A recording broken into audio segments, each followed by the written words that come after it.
So hello everyone, welcome to Raunak trade and finance. आज की इस वीडियो में ना हम लोग कैंडलस्टिक्स को मास्टर करने वाले हैं। मतलब कि अगर हमको ट्रेडिंग सीखना है ना तो सबसे पहला स्टेप हमारा कैंडलस्टिक ही सीखना होता है। जब मैंने भी ट्रेडिंग सीखना स्टार्ट किया था तो सबसे पहले कैंडलस्टिक्स ही सीखा था, इसलिए मैं तुम लोगों को सबसे पहले कैंडलस्टिक्स ही सिखाऊंगा। तो इस वीडियो में लास्ट तक बने रहना। मैं तुमको कैंडलस्टिक का ना बेसिक टू एडवांस पूरा बता दूंगा। उसके बाद तुमको ना किसी और की वीडियो देखने की जरूरत ही नहीं पड़ेगी। तुम किसी के पेड बैच में भी जाओगे ना तो इस प्रकार से तुमको कैंडलस्टिक्स के बारे में बताने वाला कोई नहीं है। मैंने खुद बहुत जगह पे अपना पैसा लॉस किया है कोर्सेज लेने में, इसलिए मैं तुमको बता रहा हूँ कि कोर्स के चक्कर में मत पड़ो। बस ये कैंडलस्टिक्स का पूरा वीडियो ना शुरू से लेकर लास्ट तक देख लेना। कैंडलस्टिक्स का तुम्हारा पूरा डाउट क्लियर हो जाएगा। तो वीडियो में आगे बढ़ते हैं और देखते हैं कैंडलस्टिक्स होता क्या है। सबसे पहले आगे आ जाओ। टाइप ऑफ चार्ट, मतलब कि अगर हमको ट्रेडिंग करना है तो चार्ट देखना पड़ेगा। और चार्ट के ना बहुत सारे टाइप्स होते हैं। ये तो मैंने 3-4 ही बताया, बट बहुत सारे टाइप होते हैं। पहला line chart, bar chart, candlestick chart. इन सारे चार्टों में ना हम लोगों को कैंडलस्टिक्स को प्रीफर करना है। हम लोगों को ना कैंडलस्टिक चार्ट, इसी को ना हम लोग जापानीज कैंडलस्टिक्स भी बोलते हैं। ठीक है, ये लाइन चार्ट, बार चार्ट में ना कुछ समझ में नहीं आता कि आखिर ये है क्या। तुम लाइन देख के क्या ही ट्रेड कर लोगे, या फिर कोई भी जितने भी ट्रेडिंग के थ्योरी है ना वो जापानी कैंडलस्टिक्स यानी कि कैंडलस्टिक चार्ट पे ही बने हुए हैं। तो हम लोग बिना कैंडलस्टिक चार्ट को ही मास्टर करने वाले। ठीक है, तो आगे चलते हैं और देखते हैं आगे क्या करना है। उसके बाद हम लोग को देखना पड़ेगा बेस चार्टिंग सॉफ्टवेयर। अगर हमको चार्ट देखना है ना, चार्ट अगर हमको देखना है तो हमको पता होना चाहिए कि हमको चार्ट देखना क्या है। तो बेस चार्टिंग सॉफ्टवेयर में आप लोगों को बता देता हूं कि आखिर ये बेस चार्टिंग सॉफ्टवेयर है कौन। पहला ट्रेडिंग व्यू और दूसरा ट्रेड टाइगर। इन दोनों में से ना किसी का भी तुम चार्ट देख सकते हो। दोनों ही अपने जगह पे बेस्ट है, तुम्हारे ऊपर है तुम किसका देखना चाहते हो। बट मैं वो दो ही प्रेफर करूंगा अभी के समय में ना सबने अपना अपना चार्टिंग सॉफ्टवेयर लॉन्च कर रखा है। बट मैं तुमको बताता हूँ बेस्ट चार्टिंग सॉफ्टवेयर वही दोनों है। उन दोनों में से ही किसी एक को तुम देखना। आगे चलते हैं, आ जाओ मुद्दा पे आ गए हम लोग। कैंडल स्टिक्स, सीधा सीधा देख लो। Candle plus stick is equal to candle sticks. मतलब कि एक कैंडल और एक स्टिक मिलकर कैंडल स्टिक्स बनते हैं। इसको रियल में स्टिक नहीं बोलते हैं, मैं तुमको बताता हूँ। आगे तुम वीडियो में बने रहना, लास्ट तक तुम वीडियो देखोगे ना तुमको पता चल जाएगा यार ये कैंडल स्टिक्स को रॉनिक ने कितने इजी से बता दिया है। तुम लास्ट तक वीडियो में बने रहो और देखते रहो कि कैंडल स्टिक्स आखिर में मैं तुमको बताता हूँ होता क्या है। ठीक है, एक कैंडल और एक स्टिक बन के मिलता है कैंडल स्टिक्स, तो इसे ही हम लोग कैंडल स्टिक करते हैं। और आज हम लोग इसी को ही मास्टर करने वाले हैं। तो आगे बढ़ते हैं और देखते हैं आगे क्या पढ़ना है हम लोग को। देखो, फॉर्मेशन ऑफ कैंडलस्टिक्स, मतलब कि कैंडल बनता क्यों है भाई। ये रेड कैंडल और ग्रीन कैंडल जो तुमको दिख रहा है वो कब बनता है, कैसे बनता है, ये हम अभी आपको बताते हैं। जब भी देखो ये ग्रीन कैंडल जब भी बनता है ना तो ओपनिंग और क्लोजिंग प्राइस में ना पॉजिटिव डिफरेंस होता है। मतलब कि क्या, जब भी कैंडल ओपन होके ना ऊपर की तरफ बढ़ेगा, मतलब कि प्राइस अगर 100 रुपया पे है और वो 110 रुपए पे या फिर 101 रुपए पे भी जाके ओपन होगा ना तो वो ग्रीन कैंडल ही बनेगा। ठीक है, मतलब कि क्या, when demand is more than supply, मतलब कि जब भी मार्केट में ना बायर ज्यादा होंगे सेलर से तो ग्रीन कैंडल बनता है। मतलब कि खरीदने वाले ज्यादा रहेंगे, बेचने वाले कम रहेंगे तो ग्रीन ही बनेगा। और जब खरीदने वाले कम रहेंगे और बेचने वाले ज्यादा रहते हैं ना तो वो रेड कैंडल बनता है। ठीक है, ये रेड कैंडल कब बनता है, जब मार्केट में ना प्राइस ऊपर से नीचे की तरफ आता है। जब मार्केट में सेलर ज्यादा होंगे और बायर कम, जब मार्केट में बेचने वाले बहुत लोग हैं और खरीदने वाले कम लोग हैं तो रेड कैंडल ही बनेगा ना। तो इसको मैं बताता हूं, मान के चलो ये 100 पे ओपन हुआ और 90 पे आके क्लोज हो गया। ओपन कितना पे हुआ, 100 पे, और क्लोज कितना पे हुआ, 90 पे। यानी कि ओपनिंग और क्लोजिंग प्राइस में ना निगेटिव डिफरेंस है। जब भी ओपनिंग और क्लोजिंग प्राइस में पॉजिटिव डिफरेंस होगा तो ग्रीन कैंडल बनेगा, और ओपनिंग और क्लोजिंग प्राइस में निगेटिव डिफरेंस होगा तो रेड कैंडल बनेगा। ये समझ लो तुम। ये मान के चलो 90 पे ओपन हुआ और 100 पे जाके क्लोज हो गया, तो ये बना ग्रीन कैंडल और ये बना रेड कैंडल। अब ये रेड और ग्रीन कैंडल तो तुम समझ गए हो। अब ये क्या है और ये क्या है, ये वीक क्या होता है। देखो, ये है पूरा बॉडी पार्ट। मतलब कि कैंडल का ओपनिंग प्राइस और क्लोजिंग प्राइस को ही ना हम लोग बॉडी पार्ट बोलते हैं।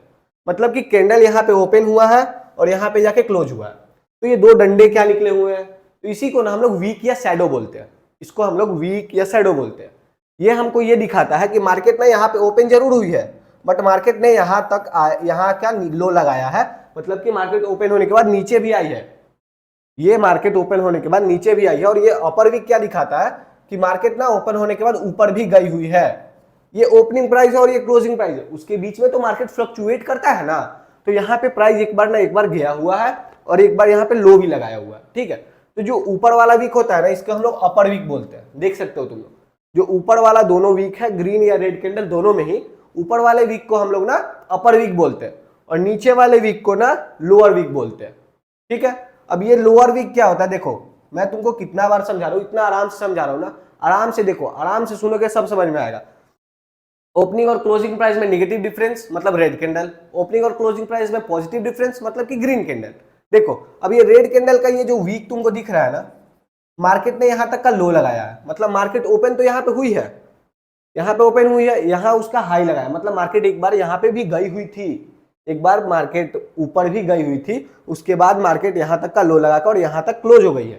ठीक है, ओपनिंग और क्लोजिंग प्राइस में पॉजिटिव डिफरेंस तो ग्रीन कैंडल, ओपनिंग और क्लोजिंग प्राइस में निगेटिव डिफरेंस तो रेड कैंडल। ऊपर वाले वीक को अपर वीक बोलते हैं, नीचे वाले वीक को लोअर वीक बोलते हैं। अब ये जो बीच वाला बच गया है, ये जो बीच वाला बच गया, इसको हम लोग क्या बोलते हैं, इसको हम लोग बॉडी पार्ट बोलते हैं। ये जो है ना इन दोनों का, इसको हम लोग बॉडी बोलते हैं। ठीक है, तो हम लोग बॉडी पार्ट बोलते हैं। समझ में आ गया? ऊपर वाले वीक को अपर वीक, नीचे वाले वीक को लोअर वीक, और बीच वाले पोर्शन को हम लोग बॉडी पार्ट बोलते हैं। यहां तक तुमको समझ में आ गया कि आखिर ये कैंडल होता क्या है और बनता कैसे है। ठीक है, आगे बढ़ते हैं। अब देखो ये सारे टाइप के कैंडल ना तुमको चार्ट पे देखने को मिलेगा। जब भी तुम चार्ट ओपन करोगे तो तुमको ये नहीं केवल ग्रीन ही कैंडल दिखेगा, केवल रेड ही कैंडल दिखेगा, केवल बड़ा कैंडल ही दिखेगा, केवल छोटा कैंडल ही दिखेगा। इन सारे टाइप के कैंडल ना तुमको चार्ट पे हमेशा देखने को मिलेगा ही मिलेगा।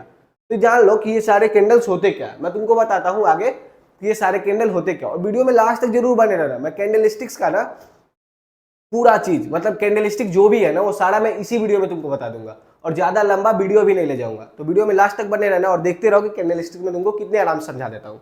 आगे आ जाओ। देखो ये है एक्साइटिंग कैंडल। अब तुमको ये नहीं पता होगा कि एक्साइटिंग कैंडल रियल में होता क्या है। अब यहाँ पे मैंने 2 ग्रीन कैंडल और 2 रेड कैंडल क्यों बनाया।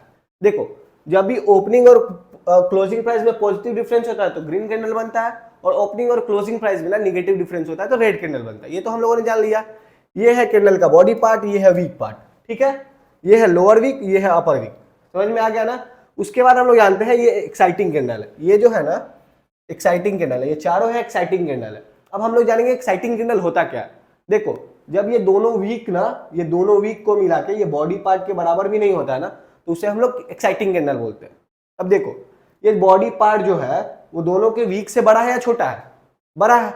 बॉडी पार्ट तो बड़ा है ना दोनों के वीक से, तो इसको हम लोग एक्साइटिंग कैंडल बोलते हैं। इन चारों कैंडल में जो वीक है, दोनों वीक जो है उनको मिलाने पे भी बॉडी पार्ट इतना नहीं आ रहा है, तो इसको हम लोग एक्साइटिंग कैंडल बोलेंगे। ठीक है ना? अब ये जो वीक है ना, मान के चलो तुम बोलोगे यार कि वीक छोटा है तो इसको तो हम लोग एक्साइटिंग कैंडल बोलेंगे।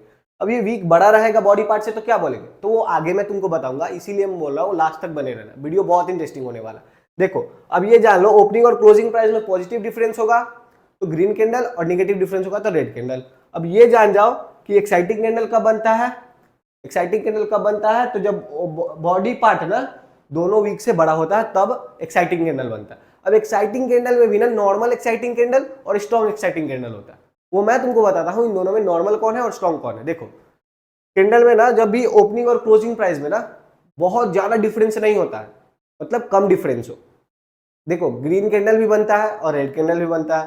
तो जब भी एक्साइटिंग कैंडल में ना जो बड़ा कैंडल बनेगा उसको हम लोग स्ट्रॉन्ग एक्साइटिंग कैंडल बोलते हैं, और जो छोटा कैंडल बनेगा उसको हम लोग नॉर्मल एक्साइटिंग कैंडल बोलते हैं। सीधा सीधा समझ लो, मार्केट ऊपर जाए या नीचे जाए कैंडल बनना ही है। ठीक है, अगर ऊपर से नीचे की तरफ आता है और बहुत बड़ा सा कैंडल तुमको दिखता है ना, तो उसको समझ जाना स्ट्रॉन्ग एक्साइटिंग कैंडल है। अगर वो रेड बनता है तो रेड स्ट्रॉन्ग एक्साइटिंग कैंडल, और ग्रीन बनता है तो ग्रीन एक्साइटिंग कैंडल। ठीक है, अब ये जो छोटा, थोड़ा सा छोटा अगर या नॉर्मल बनता है, मतलब तुम सीधा समझ जाओ कि ओपनिंग और क्लोजिंग प्राइस में ना बहुत ज्यादा पॉजिटिव डिफरेंस या नेगेटिव डिफरेंस नहीं होता है ना, तो उसे हम लोग नॉर्मल एक्साइटिंग कैंडल बोलते हैं। जब भी ओपनिंग और क्लोजिंग प्राइस में ना बहुत बड़ा डिफरेंस होता है तो उसे हम लोग स्ट्रॉन्ग एक्साइटिंग कैंडल बोलते हैं, और थोड़ा कम डिफरेंस होता है तो उसे हम लोग नॉर्मल एक्साइटिंग कैंडल बोलते हैं। ठीक है ना? अब ये जान जाओ, मैं तुमको एक एग्जांपल समझा देता हूँ। मान के चलो ये 100 पे ओपन हुआ और ये कहाँ पे गया है 120 पे, हाई इसने लगाया है 130 का और लो लगाया है इसने 90 का। ठीक है, तो देख लो इसमें और इसमें डिफरेंस जान जाओ। ये हुआ 95 पे ओपन हुआ, 90 इसका लो है। ठीक है, 100 इसने हाई लगाया और 95 पे इसने क्लोजिंग दे 95 पे इसने क्लोजिंग दे दिया। इसमें देखो इसमें कितना का डिफरेंस है, 5 का डिफरेंस है। ओपनिंग और क्लोजिंग प्राइस में 5 का ही डिफरेंस है ना, और इसमें कितना का डिफरेंस है, इसमें 20 का डिफरेंस है। तो ये हो गया स्ट्रॉन्ग एक्साइटिंग कैंडल और ये हो गया नॉर्मल एक्साइटिंग कैंडल। ऐसे ही रेड कैंडल में भी होता है। देखो इसने ओपन किया कितना पे 95 पे, और गया है कितना पे, 90 पे। लो लगाया है 85 का और हाई लगाया है 100 का। यहां तक तुम समझ गए होगे। रेड कैंडल जब भी बनता है तो नीचे की तरफ आता है, इसीलिए इसका ओपनिंग प्राइस ये है, ठीक है ना। ओपनिंग प्राइस इसीलिए इसका ये है क्योंकि जब भी रेड कैंडल बनता है वो नीचे की तरफ आता है, ठीक है ना। देख लो, नॉर्मल एक्साइटिंग कैंडल है ये। और देखो मैं तुमको बताता हूं कि स्ट्रॉन्ग एक्साइटिंग कैंडल क्या है। 120 पे ओपन हुआ, 100 पे क्लोज हुआ, 90 इसने लो लगाया और हाई इसका 130 रहा, ठीक है। अब तुम देखो, इसमें भी 20 का डिफरेंस है ना, इसमें भी 20 का डिफरेंस है और इसमें बस 5 का डिफरेंस है। तो इसलिए ये सब नॉर्मल एक्साइटिंग कैंडल है और ये स्ट्रॉन्ग एक्साइटिंग कैंडल है। मतलब कि सीधा सीधा समझ जाओ, ओपनिंग और क्लोजिंग प्राइस में जितना बड़ा डिफरेंस होगा उतना बड़ा स्ट्रॉन्ग एक्साइटिंग कैंडल, और जितना कम डिफरेंस होगा उतना नॉर्मल एक्साइटिंग कैंडल। समझ गए होगे नॉर्मल स्ट्रॉन्ग एक्साइटिंग कैंडल होता क्या। अब आगे आ जाओ, देखते हैं बेस कैंडल। अब देखो, एक्साइटिंग कैंडल तो तुम लोगों ने जान लिया, अब ये बेस कैंडल क्या होता है। जब भी ये अपर वीक और लोअर वीक को मिला के ना बॉडी पार्ट से बड़ा होता है तो उसे हम लोग बेस कैंडल बोलते हैं। देखो, इसका अपर वीक और लोअर वीक को अगर मिलाओगे तो बॉडी पार्ट से बड़ा होगा कि नहीं, होगा ही। तो इसको हम लोग बोलते हैं बेस कैंडल, ठीक है ना। जब भी ओपनिंग और क्लोजिंग प्राइस में ना बहुत ज्यादा डिफरेंस नहीं होता और वीक पार्ट बड़ा होता है बॉडी पार्ट से, तो उसे हम लोग बेस कैंडल बोलते हैं। अब ये बेस कैंडल बनता है तो क्या दिखाता है मार्केट में, ये बेस कैंडल ना जब भी ओपन होता है तो बायर और सेलर का फाइट दिखाता है। मतलब कि प्राइस ना ज्यादा ऊपर जा रहा है ना ज्यादा नीचे आ रहा है। मतलब कि जितने बायर है उससे थोड़े से ज्यादा या थोड़े से कम सेलर है, ठीक है ना। मतलब कि लगभग इक्वल, थोड़ा सा ही डिफरेंस होता है। ये मान के चलो 50 पे ओपन हुआ और 55 पे क्लोज हुआ, हाई लगाया इसने 70 का और लो लगाया इसने 40 का। अब देखो इसमें क्या डिफरेंस आया तुमको, उसमें और इसमें ये डिफरेंस है कि भले ही ओपनिंग और क्लोजिंग प्राइस में 5 रुपए का ही डिफरेंस है, बट वीक पार्ट जो है वो 70 और 40 का यानी 30 का डिफरेंस है। जब भी वीक पार्ट बॉडी पार्ट से बड़ा होगा तो उसको हम लोग बेस कैंडल ही बोलेंगे। ये मार्केट को साइडवेज दिखाता है, मतलब कि क्या, यहाँ पे बायर और सेलर दोनों लगभग इक्वल्स होते हैं, ठीक है ना। बेस कैंडल समझ गए होगे। और आगे आ जाओ, बेस कैंडल के बाद तुमको मैं बताता हूँ, ये है हैमर। ये हैमर जब भी बनता है ना तो अप मूव पॉसिबल होता है। हैमर का देख लो सीन तुम, मार्केट ना यहाँ तक का लो लगाया है और फिर यहाँ पे आके हाई क्लोज हुआ। अब ऊपर में वीक ही नहीं है इसका ऊपर में तुमको वीक दिख रहा है इन दोनों कैंडल में, नहीं दिख रहा होगा ना, तो इसी को हम लोग हैमर बोलते हैं। ये हैमर रेड बने या ग्रीन बने, मार्केट में अप मूव पॉसिबल होता है। बहुत सारे लोग बताते हैं ना कि रेड कैंडल जब भी रेड हैमर बनता है ना तो वो मार्केट नीचे आता है। ऐसा कुछ नहीं होता है। 60 to 70% चांस में मैंने देखा है कि रेड बने या ग्रीन बने, मार्केट ऊपर ही जाता है। हैमर का मतलब ऊपर, ठीक है ना। अब आगे आ जाओ, ये है इन्वर्टेड हैमर। ये मार्केट में जब भी बनेगा ना तो समझो कि मार्केट नीचे ही आएगा। 60 to 70%, 100% कुछ भी नहीं होता है। अगर 100% होता तो मैं केवल हैमर देख के ही नहीं ट्रेडिंग कर लेता, जहां हैमर बनता वहां अपना पूरा पैसा लगा देता। अब लो भाई, उससे ज्यादा पैसा मेरे को आ गया। ऐसा कुछ नहीं होता है। 60 to 70% चांस में ऐसा होता है, ठीक है ना। जब भी इन्वर्टेड हैमर बनेगा ना, इन्वर्टेड हैमर देख लो, हैमर मतलब हथौड़ा, ठीक है ना। तो वो सीधा हथौड़ा था, ये उल्टा हथौड़ा है। तो उल्टा हथौड़ा को हम लोग इन्वर्टेड हैमर बोलते हैं और सीधा हथौड़ा को हैमर बोलते हैं। तो जब भी इन्वर्टेड हैमर बनेगा ना तो मार्केट समझ जाना कि मार्केट अच्छे से नीचे आने वाला है। मार्केट मतलब कि आराम से नीचे आने वाला है।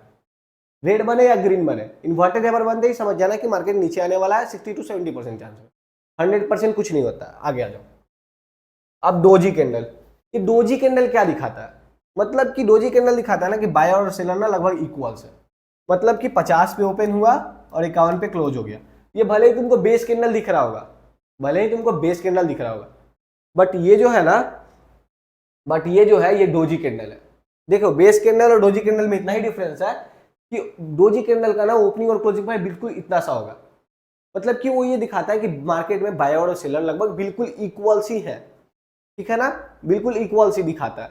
अब डोजी कैंडल के बारे में तुम जान गए होगे कि डोजी कैंडल क्या होता है। ये देख लो, बिल्कुल सा इसका वीक बड़ा रहेगा और बॉडी पार्ट बिल्कुल इतना सा होगा।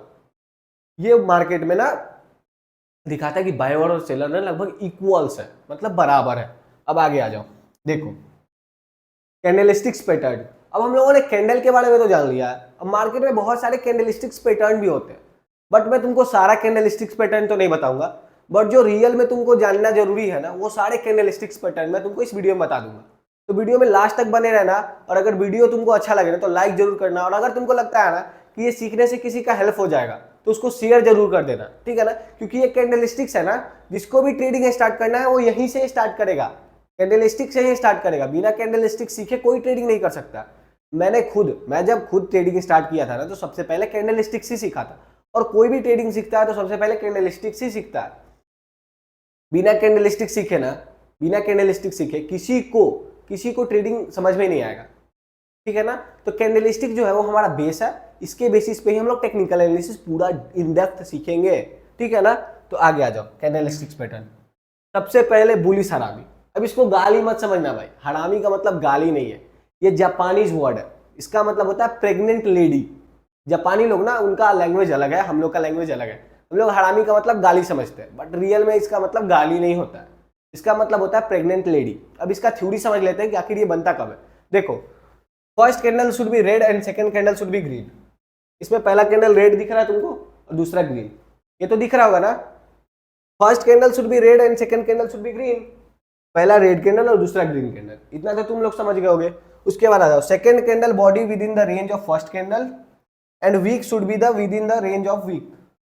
देखो, ये बोल रहा है कि पहला कैंडल जो है ना, पहला कैंडल के रेंज में ही दूसरा, पहला कैंडल के बॉडी के रेंज में ही दूसरा कैंडल का बॉडी होगा। देखो, पहला कैंडल का बॉडी और दूसरा कैंडल का बॉडी में तुमको डिफरेंस दिख रहा होगा। पहला कैंडल के बॉडी में ही दूसरे कैंडल का बॉडी है ना, है कि नहीं। पहला कैंडल रेड है, वो बड़ा कैंडल है, दूसरा ग्रीन है, छोटा कैंडल है, बट ये जो है इसके बॉडी के अंदर ही इसका बॉडी है, बॉडी पार्ट तो समझ गए होगे, और इसके वीक के अंदर ही इसका भी वीक है, देख रहे हो, है कि नहीं है। इसके वीक के अंदर ही इसका भी वीक है। तो हरामी बुलिश हम लोग तब बोलते हैं जब ना पहला कैंडल बड़ा होता है और दूसरा कैंडल छोटा होता है, और पहला कैंडल के रेंज में ही दूसरा कैंडल आता है, मतलब कि पहला कैंडल के अंदर में ही दूसरा कैंडल होता है। समझ में आ गया होगा। और ये बुलिश हरामी जब भी बनता है ना तो मार्केट अप मूव पॉसिबल होता है, मार्केट में प्राइस ऊपर जाने का चांस ज्यादा रहता है, ठीक है ना। जब भी बुलिश शब्द सुनना ना, बस इतना जान जाओ कि बुलिश शब्द सुनना ना, तो वहां पे समझ जाना कि यहाँ पे अप मूव पॉसिबल है, ठीक है। बुलिश का मतलब अप मूव, ऐसा रियल में होता नहीं है, बट मैं तुमको बताता हूँ तुम्हारे समझने के लिए कि बुलिश शब्द जब भी सुनोगे ना तो समझ जाना कि मार्केट में अप मूव पॉसिबल है, ठीक है। अब आगे आ जाओ, बेरिश हरामी। अब फिर इसको तुम लोग हरामी को गाली नहीं समझना, ठीक है ना, हम लोग अपना समझते हैं। देखो, बेरिश हरामी का क्या है, first candle should be green and second candle should be red. पहला कैंडल ग्रीन और दूसरा कैंडल रेड, दिख रहा है ना तुमको, पहला कैंडल ग्रीन और दूसरा कैंडल रेड। बेरिश हरामी में ये होता है, second candle body within the range of first candle and wick should within the range of wick, ये जान जाओ।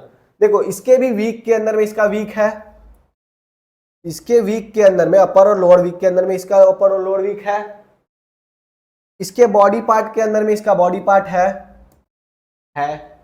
तो बेरिश हरामी और बुलिश हरामी में बस इतना डिफरेंस है कि बुलिश हरामी में ना पहला कैंडल रेड बनेगा और दूसरा कैंडल ग्रीन बनेगा, ठीक है ना। पहला कैंडल दूसरा कैंडल को बिल्कुल कवर कर लेगा अपने अंदर, और दूसरा कैंडल ना पहला कैंडल के अंदर बिल्कुल कवर हो जाएगा, ठीक है। और बेरिश हरामी के अंदर क्या होता है, पहला कैंडल ग्रीन बनता है और दूसरा कैंडल रेड बनता है, ठीक है। आगे आ जाओ, बुलिश इंगल्फिंग। अब बुलिश हरामी, बेरिश हरामी के बाद बुलिश इंगल्फिंग जान लो। बुलिश का मतलब तो तुम लोगों को सीधा बता दिया कि अप मूव पॉसिबल है, और बेरिश का मतलब मैं तुम लोगों को बताना भूल गया था। बेरिश जब भी सुनो ना समझ जाना कि मार्केट में डाउन मूव पॉसिबल है, मतलब कि मार्केट नीचे आने का चांस ज्यादा है, ठीक है। अब देखो, इसका थ्योरी हम लोग पढ़ लेते हैं। First candle should be red and second candle should be green. First candle should be red and second candle should be green. पहला कैंडल रेड तुमको दिख रहा है ना, तो दूसरा कैंडल ग्रीन भी तुमको दिख रहा होगा, है ना ऐसा। आगे आ जाओ, second candle body should be encompass the first candle body and wick should be encompass wick. पहला कैंडल का जो बॉडी है वो इसके बॉडी के अंदर में है ना, बिल्कुल है। देख लो, पहला कैंडल का बॉडी दूसरा कैंडल के बॉडी में बिल्कुल है, और पहला कैंडल दूसरा कैंडल के वीक के भी अंदर में है कि नहीं है ना। तो इसको हम लोग बुलिश इंगल्फिंग बोलेंगे। जब भी पहला कैंडल छोटा होगा, दूसरा कैंडल उससे बड़ा होगा, और पहला कैंडल को ना दूसरा कैंडल बिल्कुल अपने अंदर कवर कर लेगा, उसको हम लोग बुलिश इंगल्फिंग बोलेंगे। बुलिश इंगल्फिंग का मतलब समझ लो कि मार्केट में अप मूव पॉसिबल है। मैंने तुमको बहुत बार बताया है कि मार्केट में जब भी बुलिश शब्द सुनना, समझ जाना कि मार्केट में अप मूव पॉसिबल है। उसके बाद आगे आ जाओ, बेरिश इंगल्फिंग। बेरिश इंगल्फिंग का थ्योरी जान लो। First candle should be green and second candle should be red. Bearish engulfing का पहला कैंडल ग्रीन और दूसरा कैंडल रेड, ठीक है ना। Second candle body should be encompassing the first candle body and wick should be encompass wick. अब इसमें भी तुम देख लो, दूसरा कैंडल जो रेड है उसके अंदर इसका बॉडी पार्ट है ना, दूसरा कैंडल के अंदर में ही, दूसरा कैंडल के बॉडी पार्ट के अंदर में ही ना पहला कैंडल का बॉडी पार्ट है, इसमें भी, और इसके वीक के अंदर में भी इसका वीक है, इसके वीक के अंदर में भी इसका वीक है ना। तो इसको हम लोग बोलेंगे बेरिश इंगल्फिंग, ठीक है ना। बेरिश इंगल्फिंग में क्या होता है, पहला कैंडल ग्रीन बनता है, दूसरा कैंडल रेड बनता है, और दूसरा कैंडल ना पहले कैंडल को बिल्कुल अपने अंदर कवर कर लेता है, उसे हम लोग बेरिश इंगल्फिंग बोलते हैं। और बेरिश इंगल्फिंग में ना मार्केट में डाउन मूव पॉसिबल होता है। बुलिश का मतलब समझ लो कि अप मूव, और बेरिश का मतलब समझ लो डाउन मूव। ये पॉसिबल है, हमेशा नहीं होता है, ठीक है। आगे आ जाओ। अब ना ये सारे पैटर्न तुमको देखने को मिलेंगे, ये मॉर्निंग स्टार, इवनिंग स्टार और शूटिंग स्टार, इसमें बहुत सारे पैटर्न है, बट हम लोग को उतना जाने का कोई जरूरत नहीं है। बट मैं तुम लोगों को ये इसलिए बता देता हूँ कि तुम लोग बाद में सुनोगे ना तो नहीं बोलोगे कि यार रौनक ने ये हमको बताया नहीं था। ऐसे बहुत सारे पैटर्न है, बट ये भी देख के तुम ट्रेडिंग नहीं करना कि केवल ये मॉर्निंग स्टार बना तो हम ट्रेड ले लिए, ऐसा कुछ नहीं होता है। अगर ऐसा होता तो मॉर्निंग स्टार जब भी बनता तो मैं भी ट्रेड ले लेता। पहले अपना स्ट्रेटेजी लगा के ही सीखा जाता है। मैं तुमको ये इसलिए बता रहा हूँ ताकि तुम आगे जाके कभी सुनो ना तो तुमको ये नहीं लगे कि हाँ मैं ये नहीं जानता हूँ, ठीक है ना। मॉर्निंग स्टार में क्या होता है, पहला कैंडल रेड बनता है, दूसरा कैंडल बेस बनता है। बेस कैंडल के बारे में तो तुम लोगों ने समझा दिया ना कि बेस कैंडल क्या होता है। ये बेस कैंडल ना रेड या ग्रीन कुछ भी बन सकता है, यहाँ पे ब्लैक इसलिए बनाया गया है कि तुमको पता चले कि ये बेस कैंडल है, ठीक है। और दूसरा कैंडल थोड़ा सा रेड ग्रीन बना, समझ जाओ कि मार्केट ऊपर जाएगा, ठीक है ना। मॉर्निंग स्टार जब भी बनेगा ना मॉर्निंग स्टार, तो समझ जाना कि मार्केट में अब मूव पॉसिबल है। 100% पॉसिबल नहीं है बट पॉसिबल है, ठीक है ना। आगे आ जाओ। उसके बाद इवनिंग स्टार जाओ।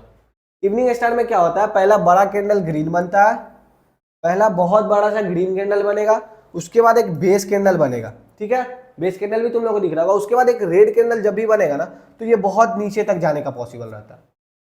इवनिंग स्टार को भी देख के ट्रेड मत करना, मैं तुम लोग को बस इसलिए बता रहा हूँ कि तुम कभी सुनो ना evening star, morning star, shooting star, तो तुमको ये नहीं लगा कि यार रौनक ने तो हमको बताया नहीं था कि ये होता क्या।